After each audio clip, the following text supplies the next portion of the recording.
friends, you are watching आपकी अपनी पाठशाला. Welcome you in your class. Hope you are doing well.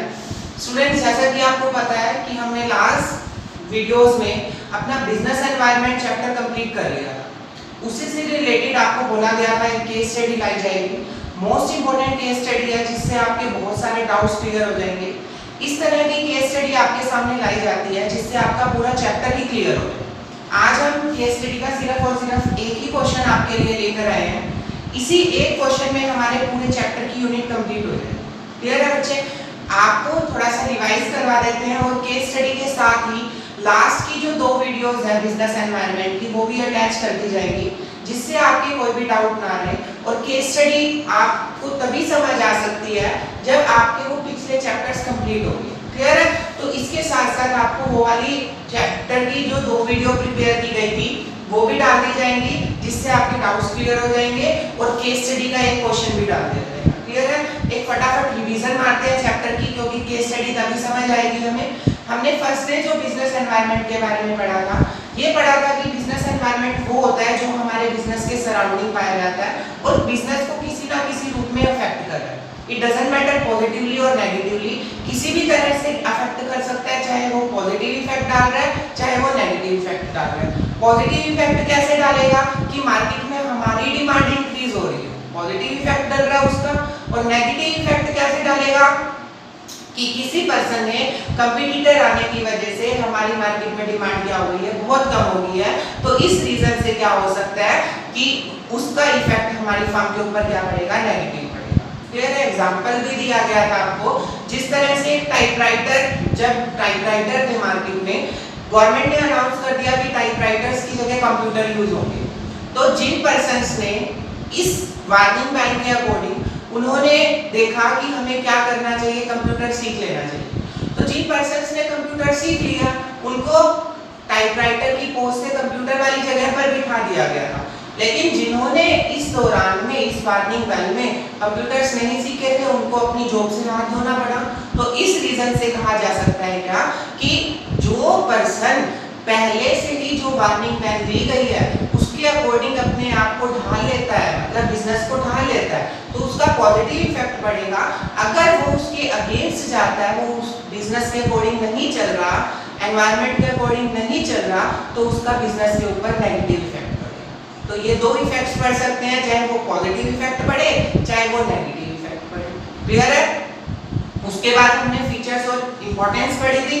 कुछ features आपको बताए भी गए थे जैसे कि फर्स्ट मूवर एडवांटेज मिलती है, वार्निंग होती है, मतलब पहले से ही वार्न कर दिया जाता है, डायनामिक नेचर का होता है और कंपटीशन मार्केट में इंक्रीज हो जाता है, डिमांडिंग इंक्रीज होती है. इस तरह का बिजनेस एनवायरनमेंट का इफेक्ट पड़ता है. आगे बढ़ा था कि बिजनेस एनवायरनमेंट 2 टाइप्स का होता है, इंटरनल और एक्सटर्नल. इंटरनल एनवायरनमेंट में हमने पढ़ा कि जिसके ऊपर बिजनेस का कंट्रोल है, लाइक ऐसा किस तरह का कंट्रोल होता है, ऑब्जेक्टिव्स के ऊपर हमारा कंट्रोल है, पॉलिसीज के ऊपर, मार्केटिंग के ऊपर, मतलब इन कांसेप्ट्स के ऊपर जिनके ऊपर हम कंट्रोल कर सकते हैं मार्केट में, वो इंटरनल एनवायरनमेंट. और एक्सटर्नल एनवायरनमेंट बोले तो जिसके ऊपर बिल्कुल भी कंट्रोल नहीं होता, वो external. External further divided into 2 parts, मतलब जो बिजनेस को बाहर से इफेक्ट कर रहे हैं, बाहर से कंट्रोल नहीं है हमारा, तो वो एक्सटर्नल इफेक्ट हो जाएगा. एक्सटर्नल इफेक्ट 2 पार्ट्स में डिवाइड किया गया. नंबर फर्स्ट था micro level, next one is a macro level. Micro level को किसी लेवल तक तो कंट्रोल किया जा सकता है बट हर एक लेवल पर कंट्रोल नहीं किया जा सकता.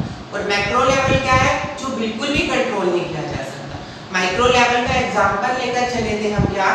क्या पढ़ा था बच्चे माइक्रो लेवल के?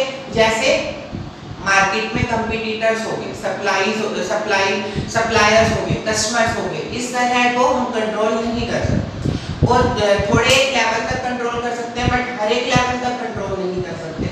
जो मैक्रो लेवल है वो बिल्कुल भी कंट्रोल नहीं किया जा सकता. जैसे गवर्नमेंट की पॉलिसीज होगी, लीगल एनवायरनमेंट हो गया हमारा, टेक्नोलॉजिकल हो गया, बिल्कुल भी इसको कंट्रोल नहीं किया जा सकता, आउट ऑफ कंट्रोल है. तो इसीलिए कहता है कि जो बिजनेस एनवायरनमेंट है एक लेवल तक तो कंट्रोल हो जाएगा बट हर एक लेवल तक कंट्रोल नहीं किया जा सकता. जो एक्सटर्नल इफेक्ट होते हैं उनको कंट्रोल नहीं कर सकते. क्लियर है? ये पढ़ा. फिर नेक्स्ट वीडियो में हमने ये डिस्कस किया था मार्केट में न्यू इकोनॉमी पॉलिसी 1991 में गवर्नमेंट के द्वारा अनाउंस की गई. एलपीजी की जो हमारी liberalisation, globalisation and privatisation, liberalisation में हमने पढ़ा कि जो गवर्नमेंट के द्वारा लाइसेंसिंग जारी की गई थी उसको क्या कर दिया गया, हटा दिया गया था। मतलब जो पर्सन्स हैं वो आसानी से क्या कर सकते हैं, अपने बिजनेस को डेवलप करने के लिए अपने बिजनेस को जारी रख सकते हैं, जिससे उसको गवर्नमेंट की परमिशन नहीं लेनी पड़ रही थी, जिससे मार्केट में वो क्या हो रहा था, बहुत बड़ी इन्वेस्टमेंट को इंक्रीज कर पा रहा था। Next one is the privatisation. Privatisation बोले तो गवर्नमेंट ने अपने हाथों से पावर छोड़कर कहां पर दे दी, प्राइवेट लोगों में, जिससे क्या हुआ, प्राइवेट इन्वेस्टमेंट बहुत ज्यादा बढ़ गई, लोग बहुत ज्यादा बिजनेस कर सकते थे, प्रॉफिट्स इंक्रीज हो रहे थे, हमारे देश की ग्रोथ बहुत ज्यादा अच्छी हो रही थी। ये प्राइवेटाइजेशन है। Next one is globalisation. Globalisation के हमने वैश्वीकरण पढ़ा, मतलब एक विश्व का दूसरे विश्व के साथ क्या बना दिया जाता था, लिंक बना दिया जाता था, रिलेशनशिप बना दिया जाता था, जिस कारण से क्या होता था कि अभी ग्लोबलाइजेशन में यही किया गया कि एक विश्व का, एक देश का दूसरे देश के साथ क्या, वर्ल्ड का एक कंट्री दूसरी कंट्री के साथ बिजनेस कर सकती थी, एक्सपोर्ट इंपोर्ट कर सकती थी, जिससे एक व्यक्ति दूसरे देश में आ जा सकता था, जिससे व्यापार को बढ़ावा मिला, टेक्नोलॉजी को बढ़ावा मिला। तो ये हमने उसके अंदर पढ़ा। एक डिमोनेटाइजेशन भी पढ़ा था। डिमोनेटाइजेशन के अंदर करेंसी से रिलेटेड, जैसे गवर्नमेंट ने नोटबंदी कर दी थी, क्यों की थी, क्योंकि लोग टैक्सेस भी ज्यादा चोरी कर रहे थे और काला धन, ब्लैक मार्केटिंग ज्यादा हो रही थी, ब्लैक मनी मार्केट में बहुत ज्यादा आ रही थी। ये वाले टॉपिक्स हमने पढ़े। क्लियर है? तो इसके बाद आज हम केस स्टडी लेके आए हैं इसी से रिलेटेड। एक ही केस क्वेश्चन करेंगे बच्चे, एक ही क्वेश्चन है, एग्जाम के पॉइंट ऑफ व्यू से मोस्ट इंपोर्टेंट है। इस टाइप का ही क्वेश्चन आएगा, जो 6 और 8 मार्क्स में क्वेश्चन पूछा जाता है वो इसी टाइप में पूछा जाता है। इसके अंदर आपके बहुत सारे टॉपिक्स एक ही साथ आ जाएंगे, तो इस क्वेश्चन के साथ लास्ट की वीडियो भी अटैच कर दी जाएगी, वो भी देख लेना, तभी क्लियर हो जाएगा पूरा चैप्टर। साथ अटैच इसीलिए की जा रही है क्योंकि मोस्ट इंपोर्टेंट चैप्टर है, और जितना पढ़ोगे उतने मार्क्स अच्छे गेन करोगे। घर पर हो, पढ़ सकते हो आराम से, कहीं पर जाना नहीं, बाहर नहीं जाना, घूमना नहीं, फिरना नहीं, तो घर पर बैठो और आराम से पढ़ो। देखो क्वेश्चन में क्या लिखता है, लिखता है Narmada networks and the technology limited is the leader in the technology innovations in USA, creating the product and the solution for a connected world। USA की कोई कंपनी थी हमारी, वहां पर इनोवेशन टेक्नोलॉजी टाइप में कोई कंपनी थी। It has a large research and development team invented the first smart watch W1, which besides the showing the time would also be the monitor through the health parameters। कहते हैं कि time के साथ साथ वो बहुत सारी चीजें भी शो कर रही थी। देखो दो चीजें मिली, एक तो यूएसए की कंपनी थी और वो क्या बना रही थी, टाइम के साथ साथ और क्या बता रही थी, health parameters like heart beat और ब्लड प्रेशर। इस टाइप की वॉच थी हमारी। While searching the markets abroad the company found that in India, जब उन्होंने सर्चिंग वगैरह की तो उन्होंने देखा कि इंडिया में the reforms process was underway with the aims to the exploiting the phase of the economic growth। कहते हैं कि वहां पर ग्रोथ की जा सकती थी इस तरह से। एक तो ये देखो ये मिला, इंडिया और यूएसए में बीट चल रही है, मतलब वहां पर ट्रांजैक्शंस चल रही है हमारी।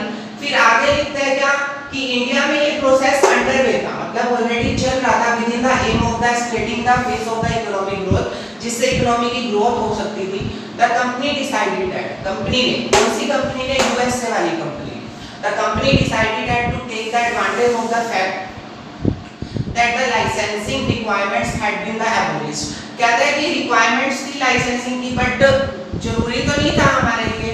The company was also aware that there had been an increase in the level of the interactions and the interdependence among the various nations of the world, and India could be made a base for the international trade। It set up its office in the Gujarat। उस company ने अपना office खोल दिया, कहाँ पे खोल दिया, गुजरात में। यूएसए वाली कंपनी ने अपना ऑफिस खोल दिया गुजरात में। दो चीजें मिली मेरे को, तो अब आपको देखना है क्या, with a view to the captures to the India market। Gujarat में ऑफिस खोला जिससे वो इंडिया की मार्केट को कैप्चर कर सकती थी in a short span of time. थोड़े से टाइम में the company emerged as a market leader। Market leader बन गई। Success of the company attached the many other players to the enter in the market. उससे बहुत सारे players, मतलब बहुत सारे कंपटीटर्स मार्केट में आ रहे थे। Competition result is in the reduction the prices. अब जितने कंपटीटर्स होंगे वो अपनी सेल्स को इंक्रीज करना चाहेंगे, जिससे उनके प्राइसेस में उन्हें क्या करनी पड़ी, कमी लानी पड़ी। thereby the benefiting the customers in the above paragraph। ऊपर वाले पैराग्राफ में two major concepts related to the government policy had been discussed। दो तरह की पॉलिसी लागू की गई। कौन सी है वो पॉलिसी, मुझे तो पता चल गया, आप देखो फटाफट कौन सी हो सकती है। देखो सबसे पहले तो पॉलिसी आई, तो पॉलिसी कितनी थी हमारी, अपने माइंड में ये ध्यान रखो। जो उसने क्वेश्चन पूछा सबसे पहले ये ध्यान रखो कि पॉलिसी थी कितनी।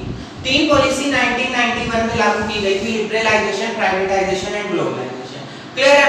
अब यहाँ पर लिबरलाइजेशन का कहाँ पे आएगा वर्ड, जहाँ पे लाइसेंस से रिलेटेड बात आएगी। देखो पूरे क्वेश्चन में कहीं पर लाइसेंस से रिलेटेड बात आई थी, बिल्कुल आई थी। जिन्होंने क्वेश्चन रीड किया है साथ साथ उनको पता भी चल गया होगा ये। तो एक तो लिबरलाइजेशन हो गया हमारा, फिर प्राइवेटाइजेशन। क्या गवर्नमेंट ने अपने हाथों किसी को काम सौंपा? नहीं, ऐसा कुछ भी नहीं किया गया था।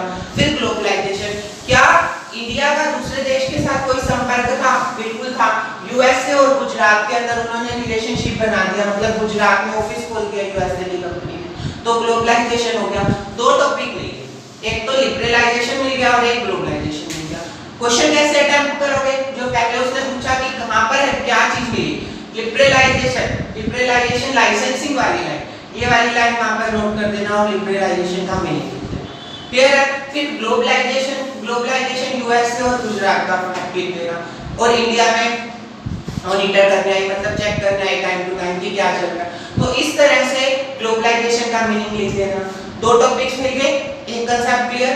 नेक्स्ट वन लिखते हैं explain the any three impact of the those concepts on the India business and the industry.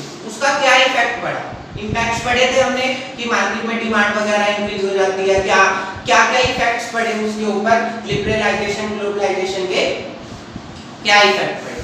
देखो एक तो मार्केट में कंपटीटर्स बढ़ गए, कंपटीटर्स बढ़ गए और प्राइसेस रिडक्शन चेंजेस आ रहे थे हमारे। और चेंजेस किस वजह से आते हैं मार्केट में, क्योंकि टेक्नोलॉजी आ रही है। तो इस तरह से ये तीन इफेक्ट बन गए हमारे। क्या क्या, एक तो मार्केट में कंपटीटर्स बढ़ गए थे, यही लीडर्स जो आ रहे हैं हमारे, many players of the enter in the market, उस मार्केट में बहुत सारे प्लेयर्स ने एंटर कर दिया। एक तो ये पॉइंट मिल गया हमें, मतलब कंपटीटर्स बढ़ गए। टेक्नोलॉजी को अफेक्ट कर रहे थे, कंपटीशन जहां पर होगा वहां पर टेक्नोलॉजी आएगी ही आएगी। ठीक है बच्चे, तो टेक्नोलॉजी इफेक्ट हो रही थी। एंड नेक्स्ट वन और क्या हो रहा था, जो प्राइसेस थे वो भी क्या हो रहे थे, बहुत चेंजेस हो रहे थे। ये वाली लाइन भी आई थी कि रिडक्शन इन द प्राइसेस, उनको प्राइसेस में क्या करना पड़ा, चेंज करना पड़ा। ये लाइन आई थी हमारी, the company has the market success, the company has the many players, the resulting in the reduction in the prices। ये तो उनको अपने प्राइसेस में क्या करनी पड़ी, कमी करनी पड़ी।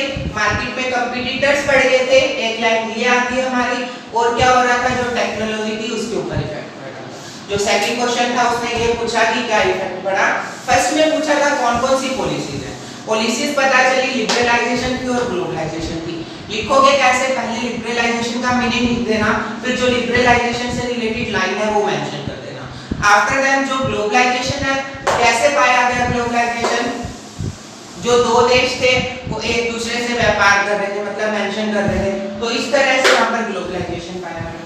क्या इफेक्ट पड़ा मार्केट में इसके ऊपर, अब दूसरे देश के हमारे देश में आ रहे हैं तो कंपटीशन बढ़ेगा। और क्या बढ़ेगा बच्चे, प्राइसेस को उनको कमी करनी पड़ी, बहुत सारे चेंजेस आ गए मार्केट में और टेक्नोलॉजी के ऊपर इफेक्ट पड़ा। तो इस तरह से हर एक पॉइंट को मेंशन करने के बाद जो पैराग्राफ में लाइंस हैं कि आपको ये टॉपिक्स कहां से मिले, उसको भी मेंशन करना पड़ेगा। ठीक है, तो ये हमारी केस स्टडी थी, इससे रिलेटेड एक ही करवाई गई ताकि आप भी प्रैक्टिस कर सको घर पे। मोस्ट इंपोर्टेंट कंसेप्ट था, इसीलिए आपके साथ शेयर किया गया। और इसके साथ साथ जो दो वीडियो हैं वो भी आपको इसी के साथ अटैच कर दी जाएगी, वो दोबारा से सुन लेना। क्लियर है बच्चे, दोबारा से सुन के कोई भी डाउट आता है व्हाट्सएप पर शेयर कर देना, कमेंट बॉक्स में कमेंट कर देना। अपना ध्यान रखना, पेरेंट्स का ध्यान रखना, घर पर रहना बच्चे और स्टडी को कंटिन्यू करते रहना। Okay, thank you, take care.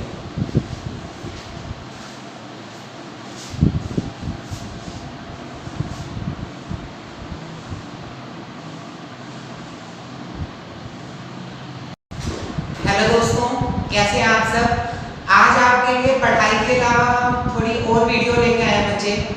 सुनने को मिल रहा है कि बच्चों के लिए आजकल जो टाइम चल रहा है वो सबसे मुश्किल का टाइम चल रहा है। मुश्किल बोले तो कि सबसे ज्यादा जो प्रॉब्लम आ रही है वो घर वालों के अलावा बच्चों को प्रॉब्लम फेस करने को मिल रही है। क्या प्रॉब्लम आ रही है बच्चों?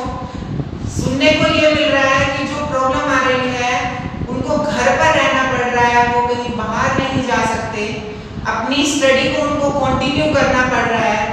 पहले उनको स्टडी कंटिन्यू तो कर रहे थे, लेकिन पहले जो था होमवर्क कम मिलता था, लेकिन ऑनलाइन स्टडी जैसे चल रही है तो ये भी प्रॉब्लम आ रही है कि जो होमवर्क है वो ज्यादा स्पीड से चल रहा है। क्यों? सही कहा जा रहा है ना। आप बहुत समझदार हो, आपको समझाने की इतनी जरूरत नहीं है, लेकिन सिर्फ और सिर्फ माइंड हमारा डिस्ट्रैक्ट हो जाता है एक दूसरे से। बच्चे हमारी गलतियां बताने वाले तो बहुत होंगे, लेकिन उन गलतियों को ठीक करने वाला कोई भी नहीं होगा। हमारी गलतियां बताने वाले तो बहुत होंगे, लेकिन उन गलतियों को ठीक करने वाला कोई भी नहीं मिलेगा। एक एग्जांपल देता हूँ, थोड़ी सी छोटी सी स्टोरी मुझे याद आई। कहता है एक पेंटर था, उस पेंटर ने एक पेंटिंग बनाई। वो पेंटिंग इतनी सुंदर थी, इतनी सुंदर थी, तो कोई पर्सन आया, उसने बोला कि ये पेंटिंग तो बहुत सुंदर है, क्यों ना तू इसको कहीं एग्जीबिशन में लगा दे। उस बंदे ने, उस पर्सन ने क्या किया, उस पेंटिंग को एग्जीबिशन में लगा दिया। जब उस पेंटिंग को एग्जीबिशन में लगाया, उस पेंटिंग के साथ एक नीचे अंडरलाइन और लिख दी उस पेंटिंग के नीचे कि इस पेंटिंग में अगर आपको कोई भी, किसी को भी कोई भी यहाँ पर दिक्कत दिखती है, मतलब कोई भी इशू आता है इस पेंटिंग में, जो चीज आपको पसंद नहीं आ रही, जो चीज आपको पसंद नहीं आ रही, आप वहां पर एक ब्लैक डॉट लगा दो। क्या बोला उस पर्सन ने, क्या लिखा उस पर्सन ने नीचे कि आपको इस पेंटिंग में कुछ भी अगर समझ नहीं आ रहा या फिर कुछ भी अच्छा नहीं लग रहा, तो आप वहां पर एक ब्लैक डॉट लगा। अब जब वो नेक्स्ट डे गया अपनी पेंटिंग को देखने, उसने क्या देखा कि उसकी सारी पेंटिंग ही ब्लैक हो चुकी थी। मतलब हर एक पर्सन ने वहां पर कमियां निकाल दी, यहाँ भी डॉट, वहां भी डॉट, यहाँ भी डॉट, वहां भी डॉट, हर एक जगह पर ब्लैक डॉट लगा दिया। अब उसको बहुत टेंशन होगी, वो डिमोटिवेट हो गया। लेकिन वही पर्सन उसके पास दोबारा आया जिसने उसको पहले सलाह दी थी कि आप इस पेंटिंग को एक एग्जीबिशन में लगाओ। तो उस पर्सन ने अब बोला कि आप एक और पेंटिंग बनाओ, और जो दूसरी पेंटिंग बनाओ उस पेंटिंग के नीचे एक और लाइन लिखो। क्या? कि आपको अगर यहाँ पर कोई भी कमी दिखती है, आपको इस पेंटिंग में अगर कोई भी कमी दिखती है, तो आप उस कमी को दूर कर दो। क्या लाइन लिखी बच्चे? आपको अगर कोई भी कमी दिखती है तो आप उस कमी को दूर कर दो। अब दोबारा से एग्जीबिशन लगा, दोबारा से पेंटिंग रखी गई, और नेक्स्ट डे जब वो देखा गया तो वहां पर कोई भी किसी पर्सन ने चेंज नहीं कर रखा था। क्यों?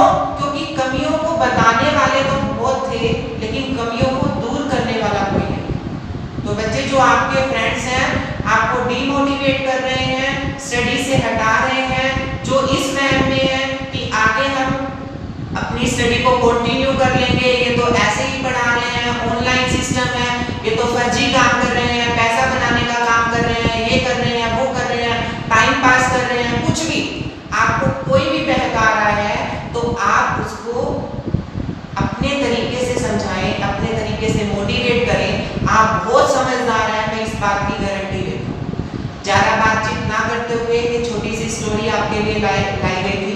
तो आशा करते हैं आप ध्यान रखेंगे, अपनी बातों पर फोकस रखेंगे, हमारी बातों को सुनते रहेंगे और अपने पेरेंट्स का ध्यान रखेंगे, अपनी स्टडी को कंटिन्यू करेंगे। ओके, थैंक यू बच्चे।